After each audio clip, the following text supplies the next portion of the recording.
Wonderful. Thanks so much, Christina. So good morning, everyone, and good morning from Europe. Robert is 8 hours different, so it's evening time over in Australia. So thank you for being with us, Robert. So a very warm welcome to our first webinar series of the European Institute for Advanced Studies in Management. And thank you all for joining us and being with us today.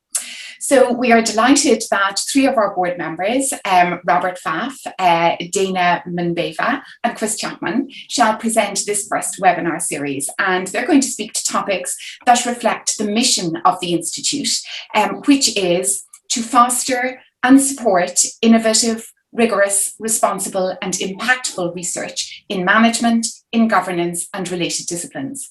So thank you so much to our board members in advance for their valuable contributions on our opening topics, which are all interdisciplinary in nature. So first up today, we have Robert, who's going to speak around the topic of responsible science. And next on the 4th of June, our next webinar, we have Dana from Copenhagen Business School. And Dana is going to speak on the end of global mobility and talk around the challenges and opportunities for international business as a consequence. And then our third webinar will be with Chris Chapman from Bristol University on the 18th of June. And he's going to speak about writing qualitative research method sections in terms of our publications. So for our first session, it's with great pleasure that I introduce you to Professor Robert Pfaff. And Robert is Professorial Fellow at Bond University and is Emeritus Professor of Finance at the University of Queensland Business School. He has an international reputation in empirical finance research, and this is reflected in significant Research Council awards, referee journal publications, and indeed his citations in H-Index, according to Google Scholar. So Robert's particular passion is nurturing the career trajectories of early career researchers. And Robert has supervised almost 50 doctoral students to completion, and also has examined at least a further 50 PhD dissertations. Robert has also been involved in editing journals and currently is editor-in-chief of the Pacific Basin Finance Journal. So without further ado, I'll hand over to you, Robert. Thank you very much, Geraldine. Very kind words of introduction, and I'm super excited to be the inaugural presenter in our new series. What I'm going to do, I think, very shortly, apart from sharing the screen, I will turn off my video. There's a long story, but I want to share that with you. I have a weak internet connection on this occasion. And so I think if I save some bandwidth by closing the video, it will do us better in terms of hopefully improving the audio quality, which I'm a little worried about. So let me just do a few little things here. And of course, we do this, we've all done this 100 times, and every time I do it, I feel like it's the very first time. And of course, everything's popping up in front of the screen, but I will get there. All right, that's what I want to share with you. So hopefully now you can see I'm quite in presentation mode, and I think I will turn my video off as soon as I can remember how to do that. Stop video. All right. So I apologize, and I'm going to go to presentation mode. So the lovely front slide of my deck, hopefully, is now filling your screen. And this is a wonderful shot of the campus at Bond University. It's a very small university on the Gold Coast in Australia, but I would have to say one of the prettiest campuses that you would ever wish to see. My previous university, University of Queensland, has a fabulous campus. I love it, but this one at Bond is just magic. Okay, the topic of my talk is responsible science, and what I want to do is give you a view of what this topic's about. It's something that is in parts controversial, in parts it's challenging, and in parts it's a bit scary. And hopefully I can explain all of those things as we move on. But in the end, it's one person's view. And while I believe I would have many that would agree with me on certain elements, there are other elements where there would be not so much agreement. And, you know, that's the nature of the game that we play. So let me start with my view of what is meant by responsible science. And to me, there are three key pillars to this, and these are displayed on the slide. The first pillar is the bread and butter of academics, of researching academics. It's essentially what we've been born and bred to do, I guess, and that is to produce scholarly research, to produce research that is credible and that tells us something important about how the world works from the perspective of the discipline to which we belong. Now, of course, there are some of us that don't wish to be just pigeonholed into one discipline, and interdisciplinary, multidisciplinary produces very important research. It's far more difficult than I could ever sort of deal with. And I think it requires an even further, you know, a further consideration of the issues that I'm putting on the table. But I wouldn't want to, I guess, pretend that the view that I will have will perfectly fit multidisciplinary or interdisciplinary. But the key pillar that I think is a foundation of all we do and that we should do is the scholarly research. The pillar one, we want to share credible research with our colleagues and with the world. The second pillar is around what I call relevant research. And as I'll talk a little bit later on, relevant research is fairly easy to grasp. In fact, none of this there's no rocket science here. It's about creating in our research programs research that is more useful and more useful to non-academics. The third pillar is around independence, and it's basically the argument or the view or the aspiration, but hopefully aspiration sounds like it's unattainable, and that's to be independent, to be independent researchers. So they're the foundational pillars, and I should remember to say right now that my view of how this all works is that it's not a case of we need to strive to achieve every pillar in full throttle mode. You know, it's quite okay for us, at least with some of our research, that it's not as relevant or as useful as it might otherwise be. We should always have credible research. So I think that one's, going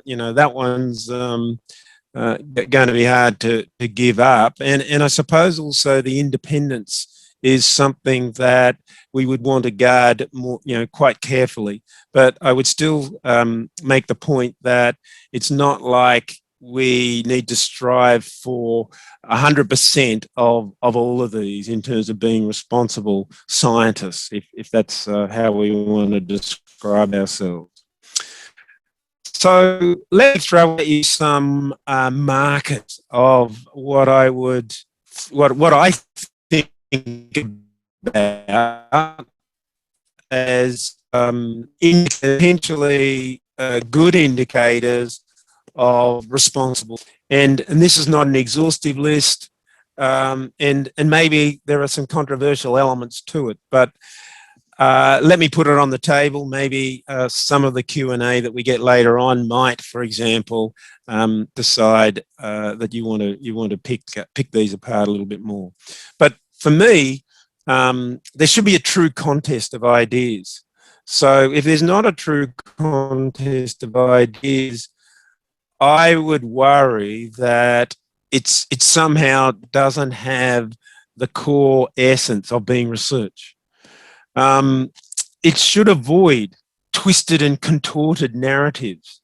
And, you know, when I go through some of these things, it's sort of like a bit of therapy. I can think back to some of the papers very early on in my career, you know, so I've been researching for 30 plus years, and some of the early papers that I remember writing, it just felt like the narrative was so twisted and contorted because the outcome of the tests wasn't straightforward.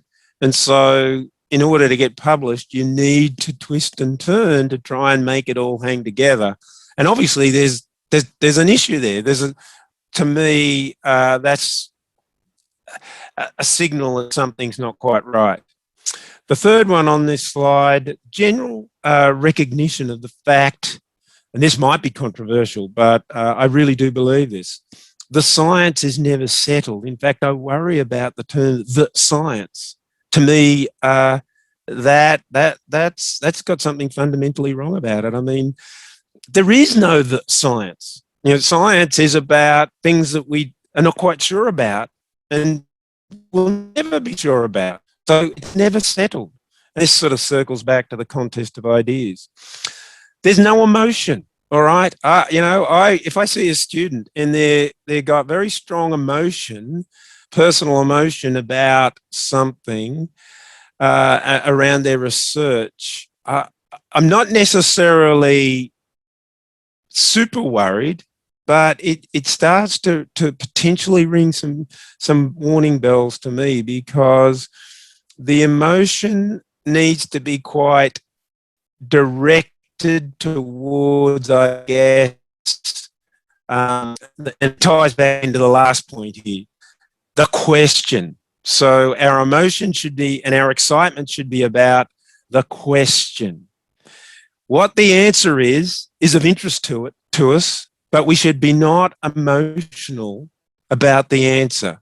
And to me, that one of the big reasons why I would say that is it's all about independence. And the thing about independence, it's the actuality. So you have to actually be independent. You have to be seen to be independent.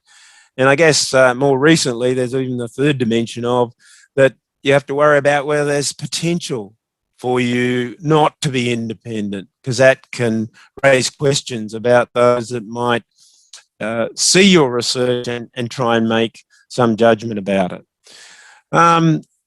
I worry sometimes that there could almost be an element of bullying from some researchers about their particular results and findings, that, you know, at least in a subtle sense, it's like you either, you know, this is what I found, this is how the world works, and if you disagree, you're wrong. And of course, that's not science, that's not research. It's not about advocacy either. I mean, advocacy and research to me, and this could be controversial, totally separate things. And, you know, I'd worry about them so research to all this quite clearly. So I want just to think about the scholarly research just a little bit more. And I've got on the quote on our local risk council. The reason I've used this is convenience, because, you know, we need to become experts in our own setting, and so I have incentive to understand how Australia works, and less incentive about what similar pronouncements there are in Europe or the UK. But I'm confident that this quote is not controversial and would capture very similar views worldwide. So the research is the creation of new knowledge and or the use of existing knowledge in a new and creative way so as to generate new concepts, methodologies, inventions, and understandings. It includes synthesis and analysis of previous research to the extent that it is new and creative. So a quick look at that is you see a very strong reinforcing pattern, and I've highlighted in different colours, I guess, three key terms in there. So newness or novelty,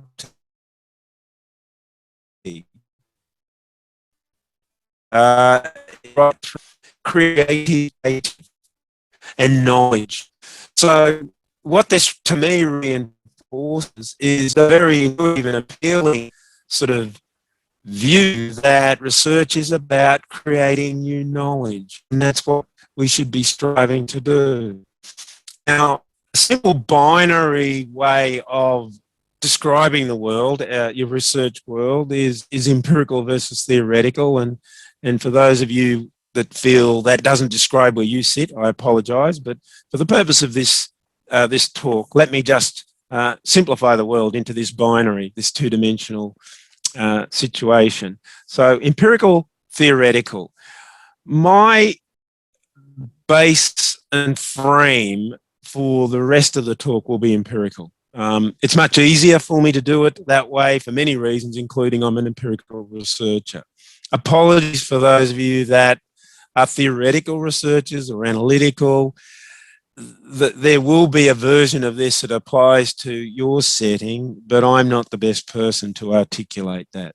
So I'm going to take the empirical angle.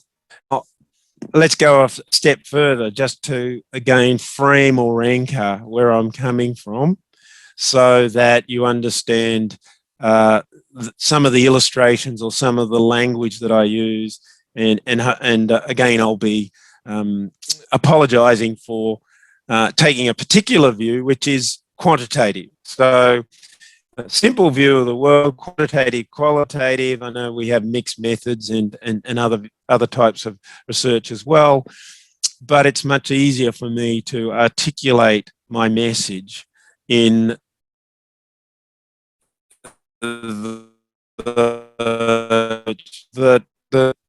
apologies to the qualitative researchers. This is not to indicate that the main message here of responsible science isn't relevant to you as well. You will need to make some adjustments to the things that I'm saying, and I'd certainly be happy for any qualitative researchers to chime in later on in terms of the Q&A session.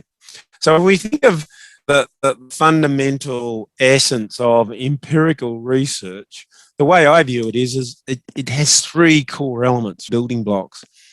There's an idea, an intellectual idea, for which we then think about what data and sample we can collect.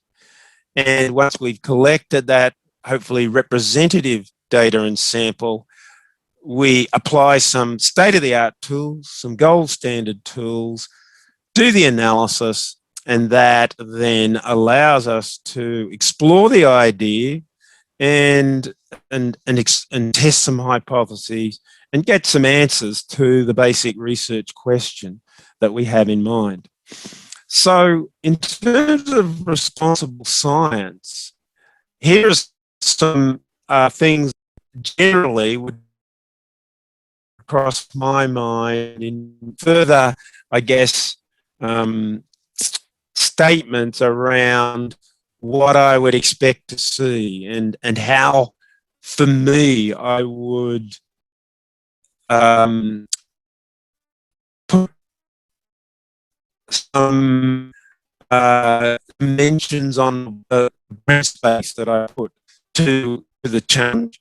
So now I'm really admitting that I see research and science here as interchangeable, and I suppose responsible science, you could say it's to put it more simply, we're just striving to produce good.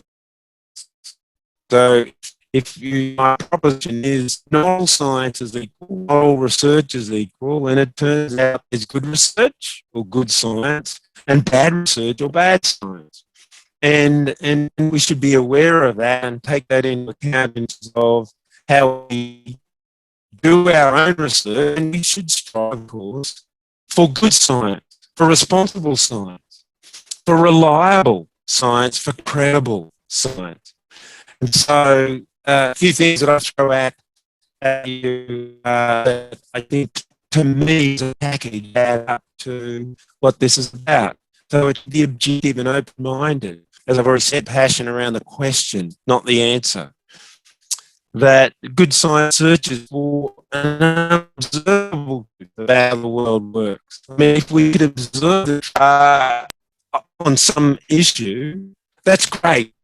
If we could directly see it and say, here, it's like a fact, we know the truth, that is fantastic, but it's not science anymore. It's not research, because the nature of research is the world is complex, where there's unobservable truth. We're trying to get some evidence that will give us more evidence about that. And one of the key things that will increase our confidence is the role of theory.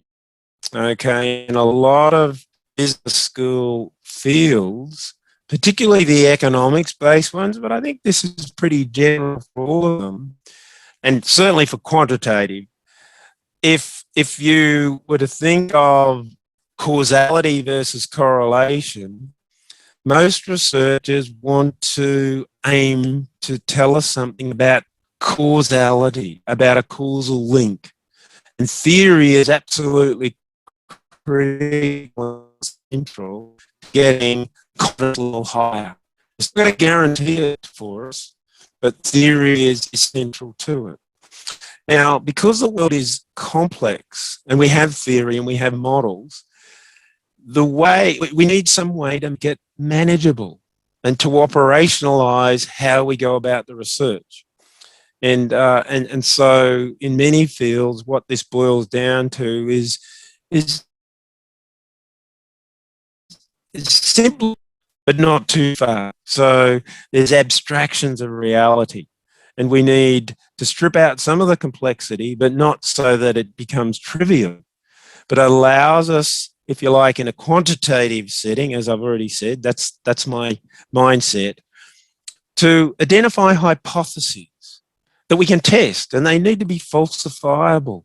So there's no point setting out a hypothesis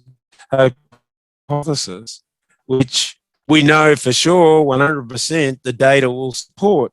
And it could be just because of it's used in the hypothesis, you couldn't possibly reject it. Or you can make all sorts of probably unintentional mistakes, and that won't be good science. So we have to set up a real, genuine test, a falsifiable hypothesis that we can test.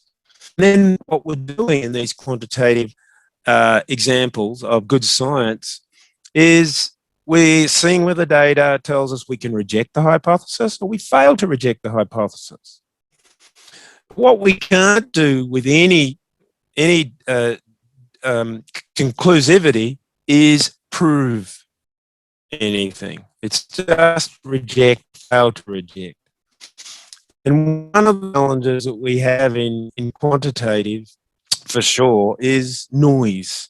Okay, so we have data, but it's typically noisy data. We observe proxies or constructs for theoretical variables, if you like, and so the constructs will have a component that matches the variable, and then other stuff that's noise, creates uncertainty.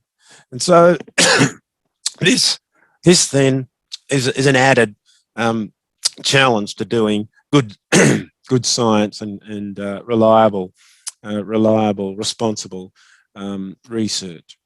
So it turns out in this setting, as we all know, that what we really can end up doing in a quantitative type of study is put on the table some probabilistic statements about the unknown truth of hypotheses and draw some inferences where we'll never know for sure, but that the rigor by which we set up our tests will hopefully convince those that are assessing our work that we have put forward credible evidence. In many cases, we're striving for evidence around causality. And so when you put all that together, for me, this circles back to one of the very early points I made. The science has never settled. There is no such thing as the science.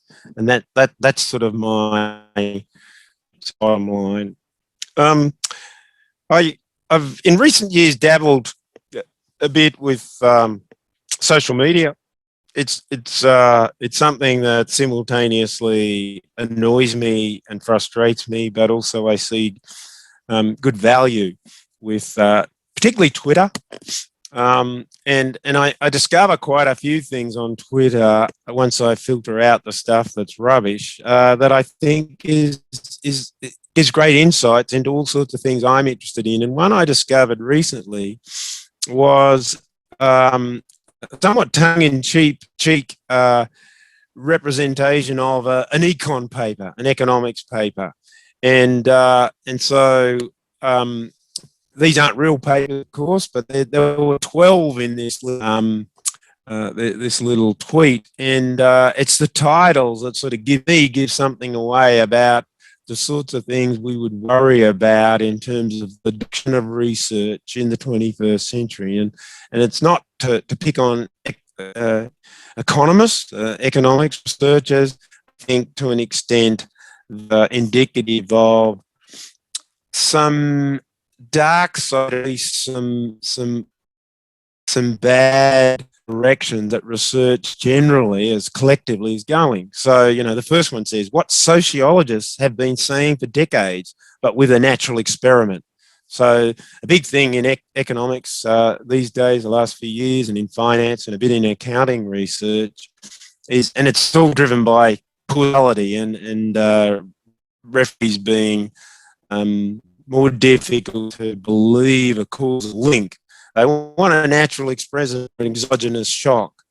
And so this title sort of indicates that, well, we're so, researchers might be so focused on doing the fancy technique and not actually realize that there might be an answer that already exists. And so we really need to do that research.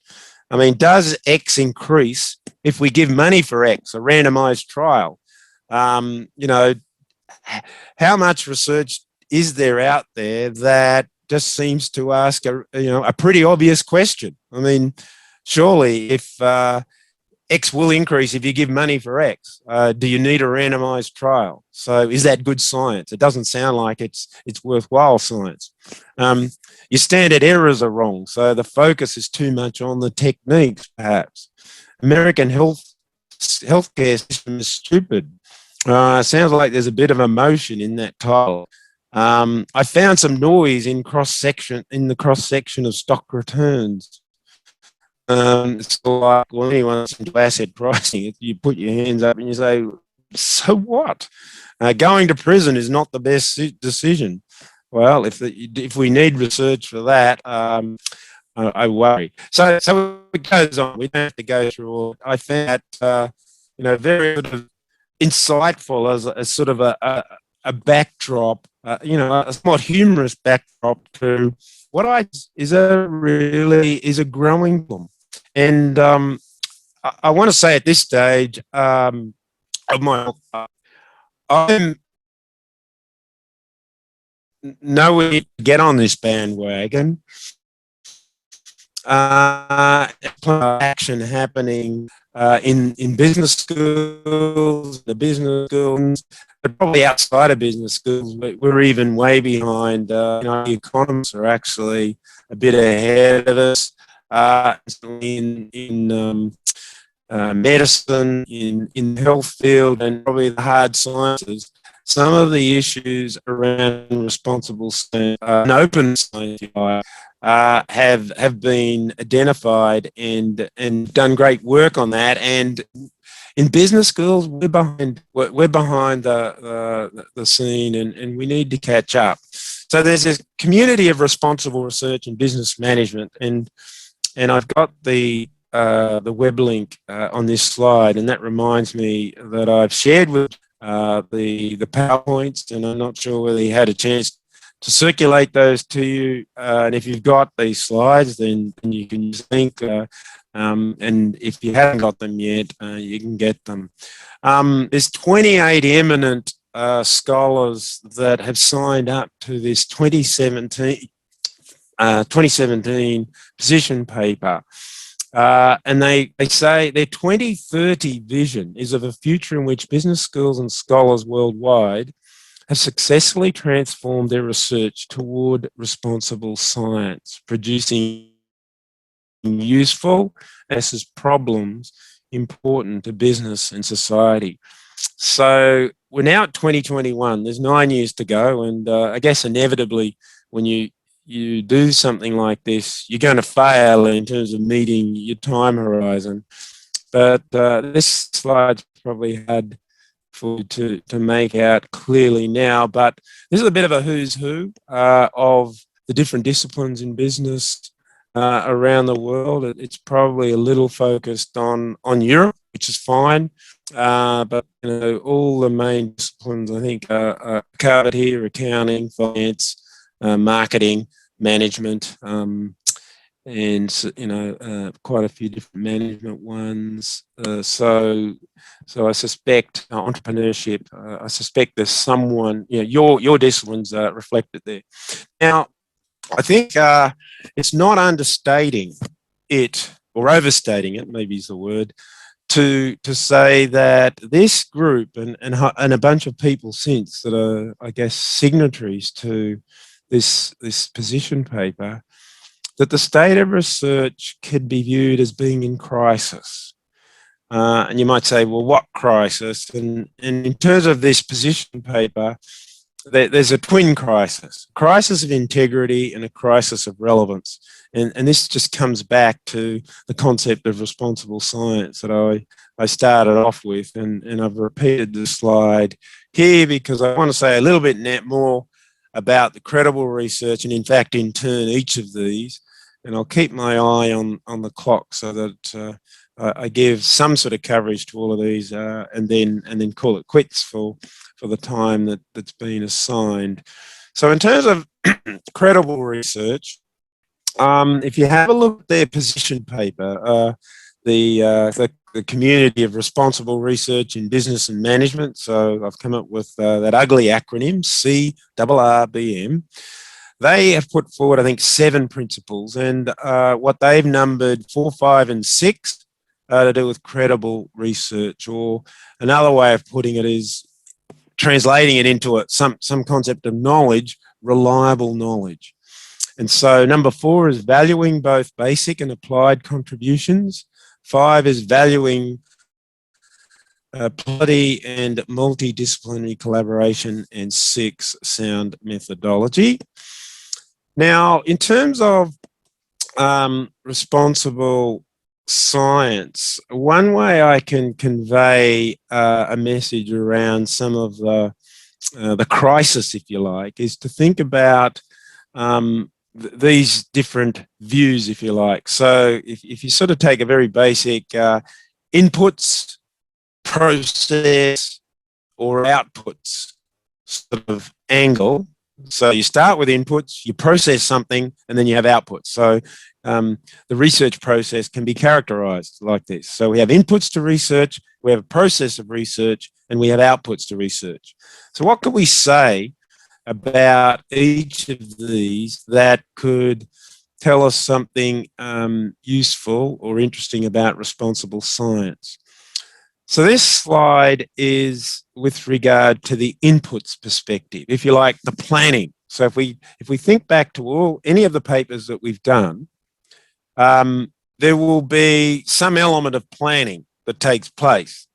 Now, I think sadly with many of us, and I won't point the finger at you, I'll point the finger at myself, the degree of planning that has gone into some of my papers is sadly lacking.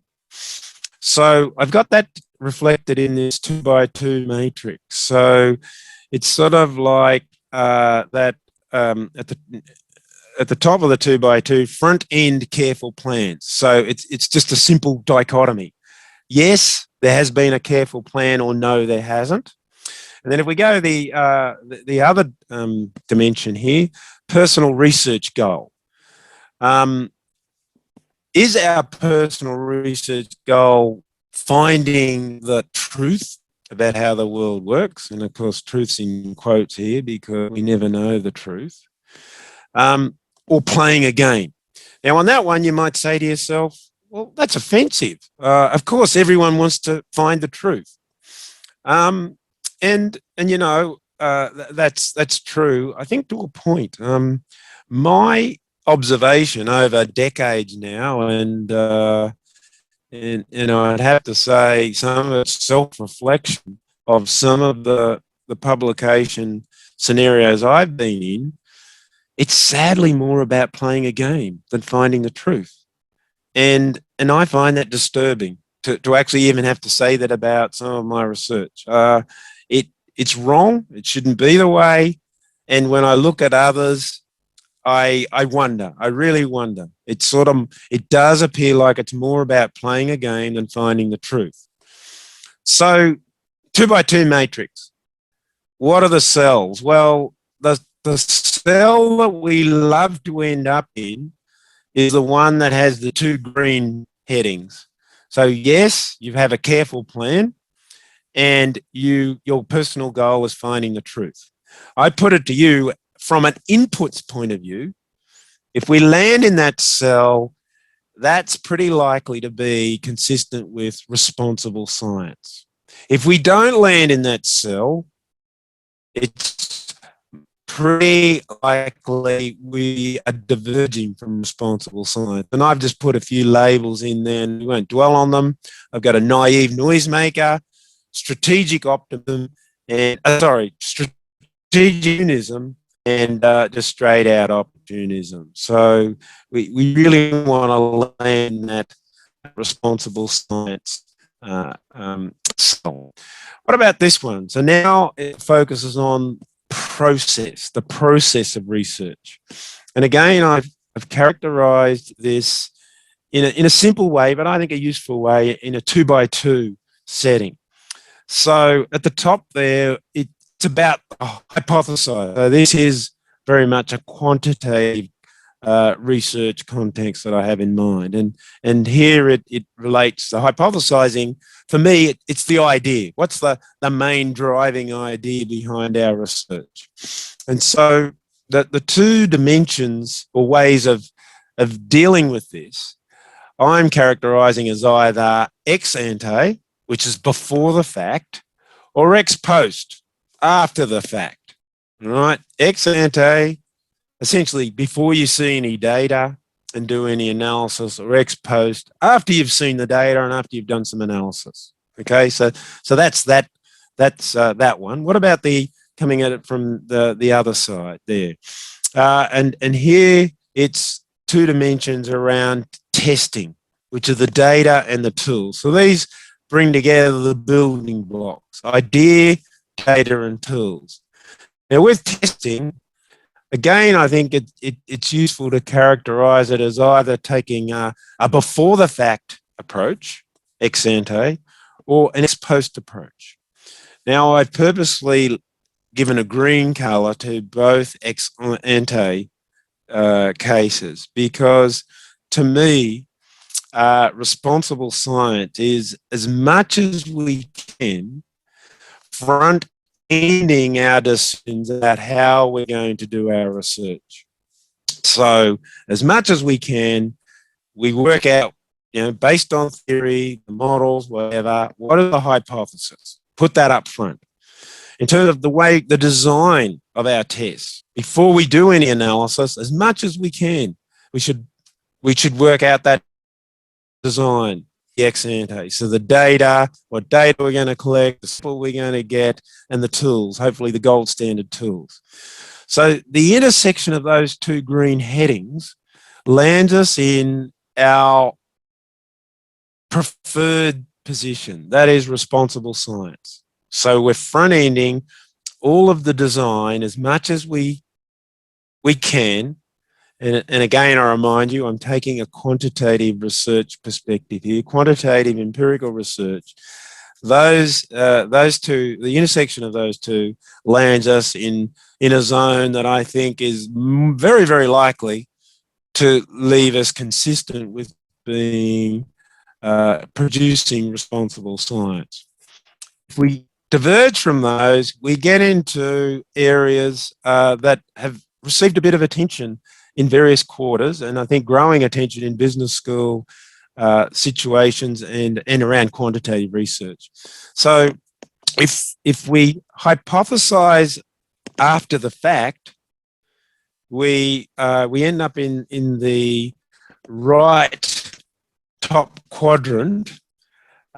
So you know you've worked out the tests and the data and the tools beforehand, but after you've seen some analysis, you adjust the hypothesis after the results are known, and this is referred to as harking, H-A-R-K, hypothesizing after results are known, and I've done it.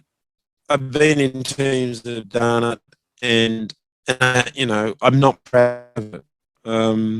There is grey area here. You know, you could make an argument that to a point, adjusting one's hypotheses in line with now what you see in the data is valid, but I think there's a grey zone there, and then there's a line that you can cross, and I'll talk a bit more about that shortly. So what about the bottom left-hand cell?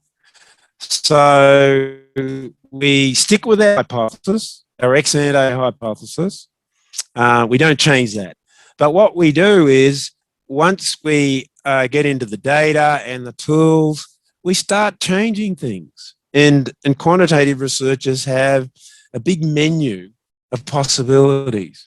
And this has been labelled P hacking, and P relates to or refers to p-value. Okay, so we're desperate after, what researchers are desperately after are statistically significant results. Why? Because journals are likely to only want to publish statistically significant results. So one thing that can be induced by that situation is that research teams become focused on finding a way of getting a p-value that's less than 0.05 and then statistically significant at the 5% level. Again, it's not responsible science. P-hacking and harking are certainly out of the zone of responsible science, and I've invented the cross of those two. So if you bring those two together, it's p-harking, and that's even worse, and I put it in red just to emphasize that. So what about a little bit of time here? I'm 40 minutes in, so I'm probably going to go close to the hour on my book. So let me talk about the outputs around responsible science, so the outputs perspective. So again, the centerpiece of this exhibit is a 2x2, but I've got a 3x3 happening, and I'll talk about the bottom row and the far right column in a minute. So if in your mind's eye, just block out the third column and the third row, and just for the moment, look at it as a 2x2. And both of those 2x2s have a yes/no setup. So again, it's simplifying the world as binary. And top, now I've got responsible science as sort of the focus there. So it's simply a question: are we following responsible science? Yes or no? And clearly, we want to be following responsible science. So So we want to find ourselves in that first column, the yes column. What about going the other way? It's characterized here as, do we find significant results? Okay, so that's a key way of characterizing the outputs, whether we have significant results at the end of our analysis. Yes, no. Now, given the way the world is set up and publishing, given those two choices, we'll always want to be in the yes category. Okay? So when you think about it, if our ideal setting is the intersection of the two yeses, and I've labeled that cell, it's a good idea and it works. And that's when we celebrate. The corks, the champagne corks pop, and we're really excited. So that's sort of like scenario one. But there are other scenarios, and we need, I want to think about these in terms of what they mean and when we might, sometimes we end up in these cells, and we should be a bit nervous about that. So let's work down the first column. So responsible science, yes. Okay, so there's two outcomes here. If we have significant results, it's a good idea that works. If we don't have significant results, it's still a good idea. It just didn't work, at least according to the way journals and referees and editors and the whole ecosystem is set up. It didn't work. Although we need to question that, because and it was statistically insignificant. In a sense, it worked because we understand how the world works more than if the analysis wasn't done. Work because now we're sad we may not get it published. So what about the no column? So responsible science, and this is a column we want to avoid. So we get significant results, but we didn't follow responsible science. It may get published, but it's bad research, because if we didn't follow responsible science, it's highly unlikely it can be relied upon. It's not credible. Now, if we didn't follow responsible science, so no column, and we didn't find significant results, it's what I've labeled dumb research. Like, it doesn't bear even commenting on beyond that. So the extra column, right-hand column and row, were just to ask some additional questions around these outputs. So let's go to the right-hand column. Does this get published? So basically, if you have significant results, so you're in that first, the yes row, does this get published? Yes. There may, the process might be able to weed out the good idea that works versus the bad research, but we have to wonder about how well that works. If there's no significant results, does this get published? Very likely no. In the good journals and even some of the not so good journals, you try and find a paper that's published that has insignificant results. They're very rare. And I think this is symptomatic of what could be an underlying problem. And I'm a journal editor, and I worry about this, and I'm trying to make some little steps towards fixing this, and maybe in the Q&A for me to share with you some of the things that I'm doing. Now, the bottom row there, should this get published?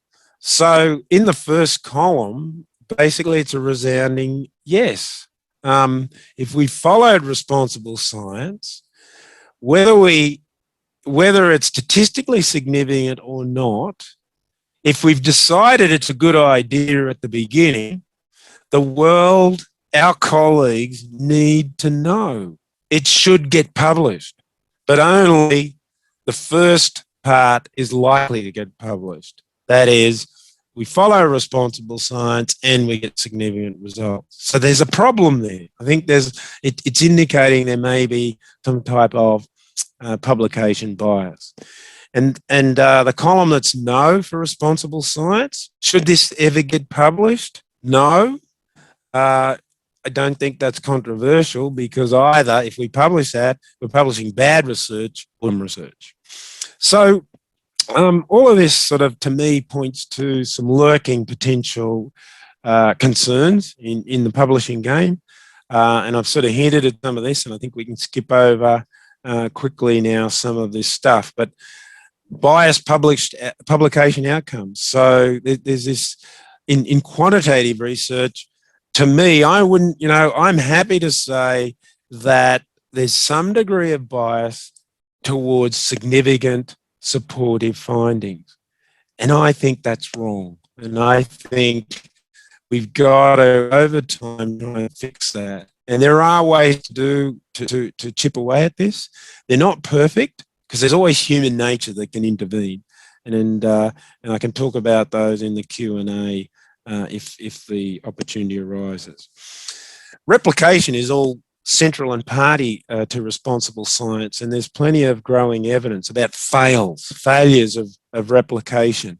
But I think there's a growing and important role for replication. It's something I've experimented with my journal, and I think more journals need to go down this path, and that could be something you might want to talk about in Q&A. Soft and hard versions of research misconduct. Well, in terms of soft misconduct, it could be honest error, or sort of soft versions of the p-hacking and hacking that I mentioned earlier, but they can then slip over to what I would call hard misconduct. And this is going to occur for those research teams that basically get up in the morning and say, our goal is to p-hack. Our goal is to hack. Our goal is to do whatever we need to do to get published. And if that really is the mantra of the research team, it's very extreme. And if it's systematic, it crosses the line. Now, how common is this? I'm happy to say I don't believe it's very common, but I put it to you that in some of the quantitative areas, it does occur, and that worries me. Now, the rest of these things we definitely want to avoid: fraud, fabrication, falsification, plagiarism, and retractions. You don't want your paper retracted for those reasons or any other. Let's move on to relevant research, and I think this one doesn't require too much extra commentary, because the nature of it is I think quite self-explanatory and appealing.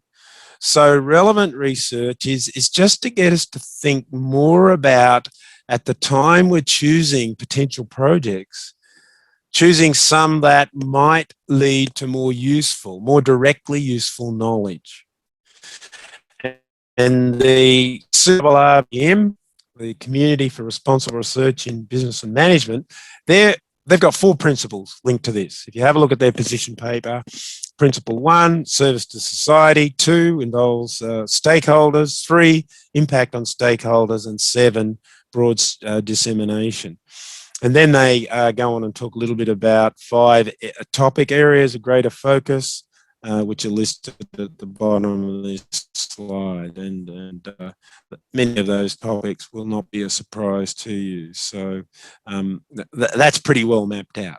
What about independent research? Let me say that independent research, in terms of a conversion to knowledge concept, I think it's fairly easily summarized as, we want to put on the table unbiased knowledge. Okay, so it's basically, as best we can, depict that evidence, and if there's a bunch of evidence on the table, to pick through it in a way that is as objective as we can, to recognizing there's a degree of noise and uncertainty, but this is the unbiased view.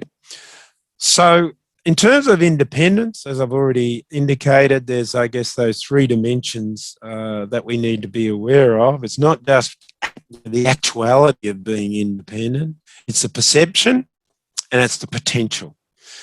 I worry a little bit about some researchers that their personal independence gets a bit blurred around faith. And I'm going to give you a thought experiment to illustrate what I've got in mind here, at least in terms of, for me, indicating how you would deal with this particular issue or problem. There's a tension between, us as researchers versus funders versus stakeholders versus advocates and lobbyists. That can get in the way of the independence of the research. There has to be a contest of ideas at the end of the day. And if we're in a situation where it seems like that's absent, I just can't bring myself to agree that it's a research area. It might be something that's very important to a lot of people, but there must always be a contest of ideas. So this is now circling back to some of the things I said earlier. So nothing is ever settled, incontestable, truths do not exist. But now this is really honing in on the independent research angle. So otherwise, it's not research, it's not reliable, it's not useful. So here's the thought experiment.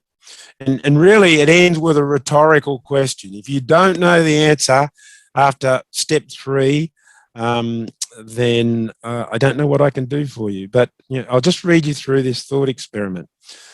So try this out. So, you can almost shut your eyes. I can't shut my eyes because I have to read it to you. But so step 1, choose question X, whatever question X is. And you don't even have to put, just keep it abstract. So question X, for which you truly don't know the answer. So that's step 1. So just imagine it. Question X, you don't know the answer. Step 2, hypothetically speculate the full set of possible answers. And let's just label them. But again, this can all be very abstract. It works perfectly as abstract. So answer A1, answer A2, A3, and give them labels as far as they need to go. It's just a thought experiment. And here's the killer for the thought experiment. And I pose it as a question, but it's rhetorical. So can question X that you identified in step 1 lead to responsible science if some of the A answers, potential answers in step 2, if some of those fundamentally undermine your strongly held beliefs and values? Can that question really lead to responsible science? So around independence, I think there's a tug of war between passion and objectivity. And for me, responsible science, as circling back to something very early on, passion is wonderful. All experienced researchers will say, have passion about your research. And I agree with that, but I like to, just make it quite clear how I would like that passion to be focused. And it's all about the question. Be absolutely passionate about the question and objective about the answer. And sort of the reading between the lines there is you don't know what the answer is, and you need to try and collect evidence objectively to give you a probabilistic statement in a quantitative empirical research setting of what you think is the most likely answer. So if we take on board that there are potential problems in the whole ecosystem that position paper that I mentioned earlier was talking about, and I'm looking at my watch, there's about 5 minutes left of my hour, so I'm going to round out now in the next 5 minutes to leave time for Q&A. We all should individually strive to be responsible scientists. That could be sort of one view of how we can fix this. And I don't necessarily agree with everything in that position paper, I must say. I'm largely on board, and some of it, we don't all have to agree, and it's sort of like a contest of ideas. But I do buy into the argument that to come up to get the sort of solutions we need, there's going to have to be quite a bit of movement simultaneously or close to simultaneously in different elements of the ecosystem. Otherwise, so individual efforts are going to fail. So it's not as easy as it sounds. And there's a whole bunch of reasons why, and it's all embedded. It's almost hardwired in a lot, the way research is these days, particularly in business schools, probably more broadly. The journal articles are a unit of currency. There's a small set of elite journals. There's reputation and citation metrics. It becomes a self-fulfilling prophecy. So it's like this equilibrium, and equilibrium change is difficult. And the way the position paper puts it is, well, imagine some visionary people within the ecosystem that decide they're going to go it alone. And I'll, pick the middle one in this slide in green there, the visionary editor. So you say there's something wrong here. There's something wrong in the state of Denmark, and I think there is. And so the journal editor's got to take some risks, because the sorts of things that need to be done are going to go against the established norms. For example, publishing replications. Everyone could find it very easy to point a finger at a journal and say, did you see they're publishing replications? That is disgraceful. What a waste of journal pages, blah, blah, blah, blah. Or did you see that journal did something else? And so the problem is that could spiral into less readership, less citations, lower impact. And so if those pieces are still there, we've got a problem. So it's not as easy as it sounds, but all the stakeholders have a part to play in this, and everyone has to make their sort of judgment on how much they can do. And it's not for me to say everyone should do whatever, but I think it's interesting to look at what could be done. So from journal editors, you could publish replications. You could have a pre-registration process around publication. And some of those things we could talk about in Q&A if that appeals to you. But, university leaders and deans, they're going to have to try and help change. Governments and funding agencies, we're seeing efforts in Europe and also in Australia and my part of the world where things are changing. Scholars, I think they are probably going to be a bit laggard, because while I would not want to encourage people to be irresponsible scientists or irresponsible researchers, if you go too hard, too full, your career can be sort of curtailed. But I would certainly want to encourage individual scholars to take a more open view to what I describe as responsible science. Now, some final thoughts, and again, I look close at home, but I'm sure there are similar things in your part of the world, in Europe and the like. Universities Australia, which is representative of our 39, 40 or 41 universities. I don't know quite exactly the number we've got. We've got a code of responsible research. I'm sure there's something similar in your part of the world. They put out stuff on management of data and information, authorship, the credit initiative, and engagement and impact, replication and pre-registration. And there's actually some modules that I'm working on around those latter ones. In terms of the code of responsible research, and I'm wrapping up now, there's a whole bunch of things under the heading of responsibilities of researchers. No surprises here, but it's good just to see them in writing and sort of say, okay, well, it's something I should take note of. So the culture of responsible research, we've got to start to change a culture, because I think we've got ourselves to a point where we've forgotten what that might be. Mentorship, education and training, appropriate tools, data and materials, conflict of interest, authorship and acknowledgement.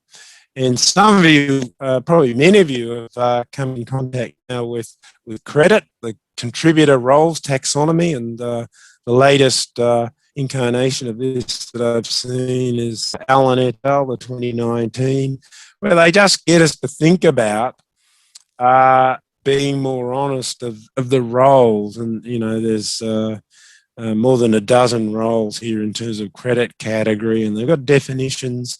And I think this is part of the mix, that we're much more honest about those contributions to research teams.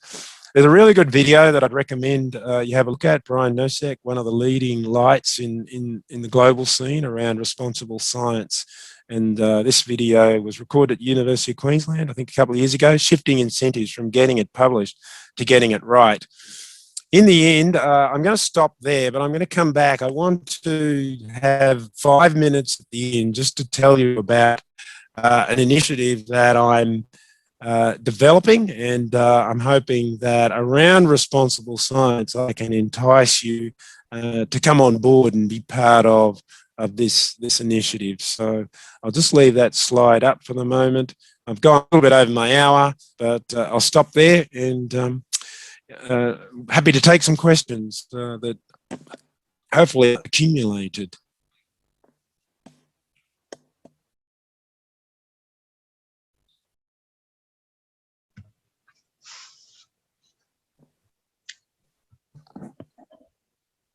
Thank you, Robert.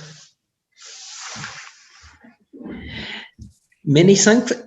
We have a first question in the chat from Victor Holloway. Perhaps can you see it? Yeah, I'm opening it up now. Sorry, okay, so warm welcome. Okay, Victor. So dear Robert, your responsible science is quite integrative and comprising ethical concepts, misconduct and integrity, processual aspect of searching and knowledge creation, quality and validity issues, and so on. It seems that the term responsible does not cover all presented attributes and does not fully correspond to your much broader concept. Okay, that's a reasonable response. I suppose I would have to contemplate that a little more in detail to really see whether there's, you know, I think I've only got one language, and it's English, and sometimes sadly for those that are bilingual, multilingual, well, sadly for me, I feel like many of you are operating in your second or third language, and you seem to have a better grasp of the definition of particular English words, and maybe that's sort of partly reflected here, but my view of the way in which we can use the English language is to have some degree of, bring our broader interpretation to it, so that, in part to help it fit a purpose. So maybe what's happening here is that I've conveniently taken a much broader interpretation of responsible than you would be used to, and there's a bit of what we might say as artistic or poetic license to pull it under.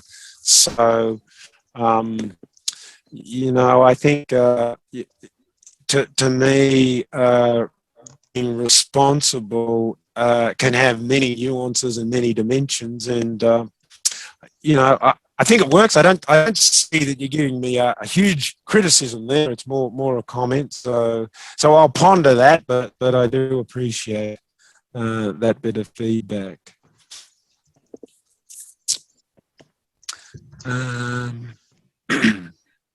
So with Maurice, I'm trying to. Yeah, there's big. Sorry. So I think it's Maurice is the next one. Okay, so you're thanking me for a passionate yet objective presentation. I hope so. I mean, it's tricky sometimes. You can be passionate and then you wonder whether you're objective. Okay, you have to leave. Looking forward to the next webinar. Oh, good. Okay. Yep. Okay, registration links. Okay. Oh, that's all of the typed in chat of questions. Are there any other questions you would like to ask? I mean, one thing I could, while you may be pondering some more questions, I could fast more just to tell you about my little initiative that is Yes, please. about responsible science. So I've come up with this wonderful, to me anyway, wonderful acronym. It's INSPIRES. And so it derives from, and I just need to be, to get that off. It derives from the longer title of the International Society of Pitching Research for Responsible Science, but it's essentially driven around responsible science. So it's a globally facing research network primarily aimed at research training and capacity building, resting on a foundation theme of responsible science. So I guess what you can take away from today's session is for me anyway, I've set the scene of that foundation stone, that foundation theme.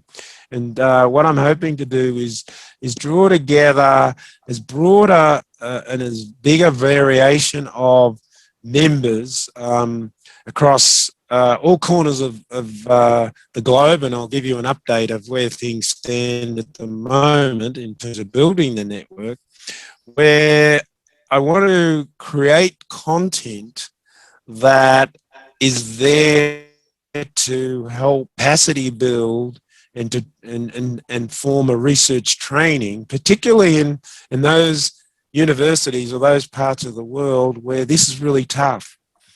So, for example, but it's certainly not the only one that I have in my mind, I've got a number of members in Africa, in several of the countries in Africa. I think at last count, I have members in 10 African countries. And we all know that in Africa, there are super challenges in pretty much every single aspect of life. So sadly, I can't help in many of those situations, but I think for me, what is possible, and what I'm going to try and do in terms of assistance is to deliver via almost exclusively virtual content, some modules and some training, research training and capacity and research capacity building that builds on this foundation theme of responsible science. But that's just an example. I think there's many situations and many jurisdictions and countries and universities around the world, even at some of the better resourced places where this training and capacity building can be enhanced. And I think what this also will do is bring the power of the network. So I think the bigger the network, the more diverse the network, it gives added value and power to what the network can achieve. So where do we stand right now? I've been building this since early March, and we have over 600 members now.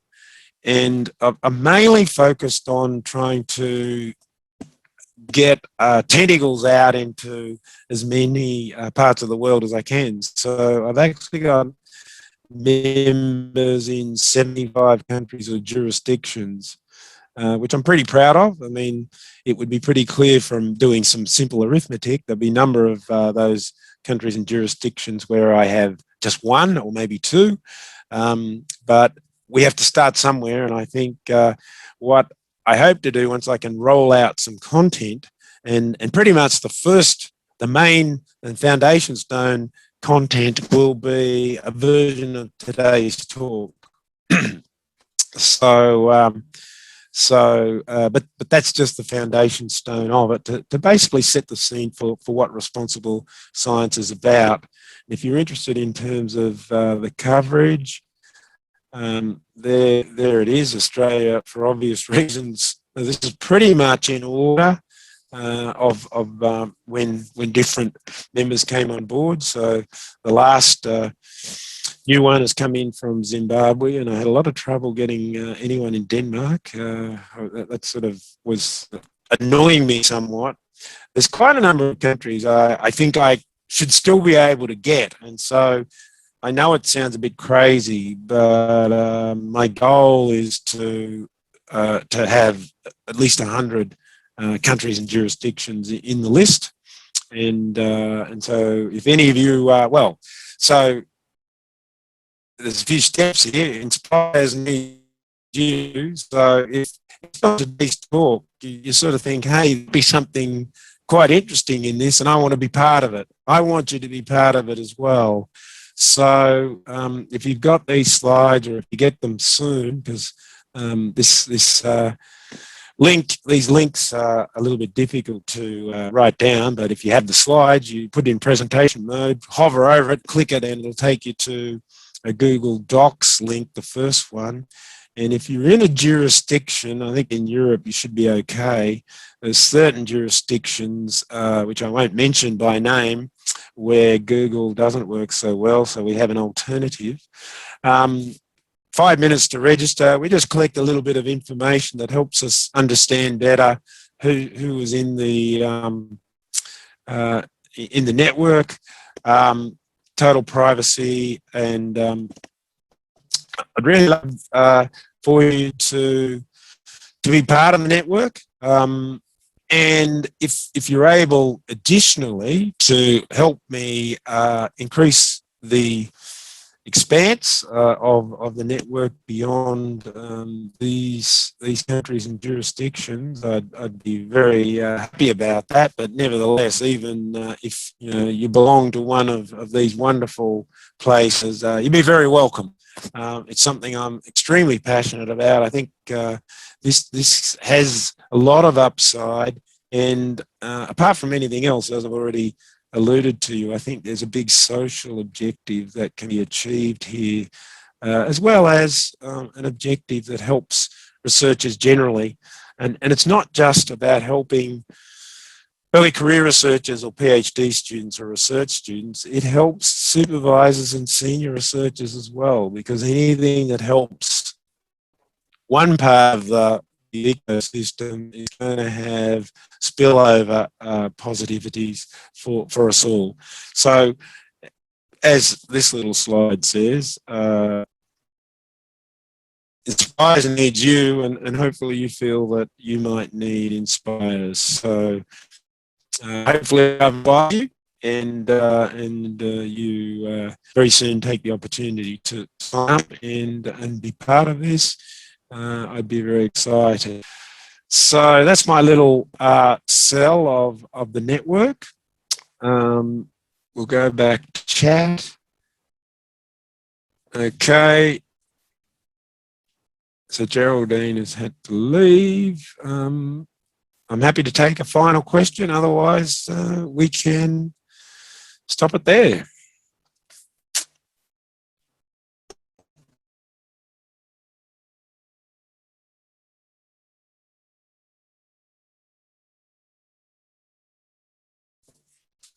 All right, Jerome, I think we've reached the conclusion. So I'm very pleased and excited that I've had the opportunity to kick the new workshop series off, and I'll look forward to the following sessions, and I'm sure it will be a resounding success. So thank you everyone for attending. Thank you so much. Thank you so much, Robert. It has been a very great first webinar for the Institute. So I really, I think in behalf of the Institute, I really want to express our very big thanks to you. Thanks for your time, your energy in setting up and sharing this first webinar. That's the launch of the webinar series. As Geraldine has been obliged to leave to join another meeting, but she really wants to express our big thanks to you, Robert, and also to all the attendees. As you know,